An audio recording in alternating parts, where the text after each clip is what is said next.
pen is mightier. The pen is mightier than the sword. You've heard that before. It's talking about language. It's talking about something that is very dangerous, possibly. And I was thinking about that today when I was taking somebody out to a shooting range. There are four rules of gun safety. And I thought, wow, there are also very applicable. Those rules are very applicable in our everyday life and how dangerous words can be. And so I thought I would share those rules with you. The first rule, safety rule for guns, is that the gun is always loaded. You never look at a gun like it might be unloaded. Many people have been shot by unloaded guns if you do it that way. So you always assume that the gun is loaded. But if the pen is mightier than the sword, if words are dangerous, wow, let's think a little bit about how we use our words and when to use our words. Abraham Lincoln said that it is better to remain silent and be thought a fool than to speak out and remove all doubt. So sometimes maybe it is better to keep your words to yourself.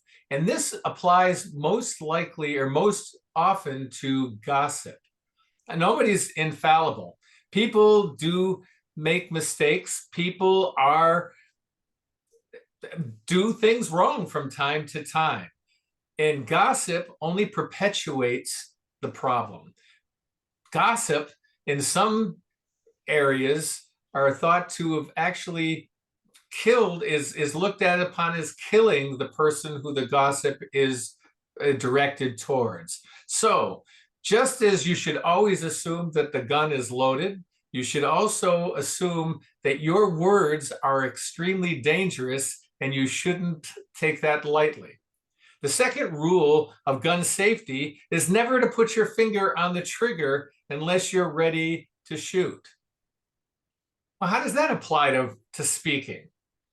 I think part of that is that when you're putting your finger in the trigger, you're putting your finger right there by an act of violence. And so you should keep it away from that. So maybe you shouldn't be hanging around people who gossip. Maybe you shouldn't put yourself in that position. Maybe you shouldn't be quick on the trigger and offering a solace or an ear to somebody who is perpetuating gossip.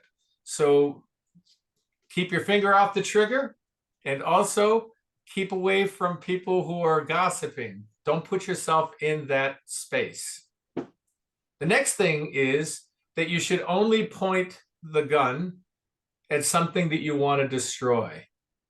Think about that.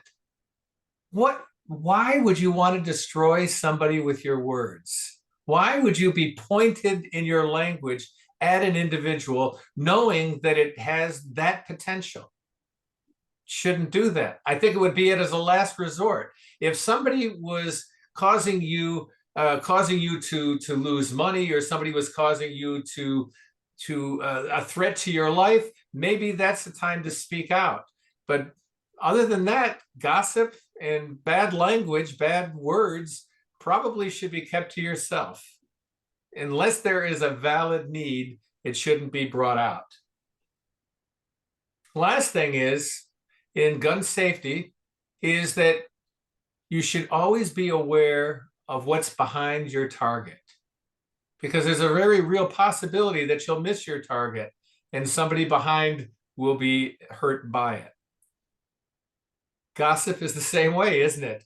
Your words might not hurt that person directly, but they might hurt somebody from the periphery, somebody on the side, somebody who is unintended. So your words would have an unintended consequence. So realizing that a gun is a dangerous weapon and you have to utilize it safely in order to be a tool, an effective tool, realize that words are also dangerous. And words can have unintended consequences. And words in some cultures would also be akin to causing death. And so, therefore, you should follow those same rules. The same rules always assume that whatever you have to say could potentially be dangerous. Keep away from people who are gossiping, keeping away from those dangerous people. Realize that your words have that potential to destroy, so it's last resort. And then finally, be aware that people might be hurt unintendedly by the words. So, just as we know that the pen is mightier than the sword, just as we know that silence is golden, maybe we ought to think a little bit about 4 rules of safety for speaking. And we're Toastmasters. I think that that's pretty apropos. Thank you, Madam Toastmaster.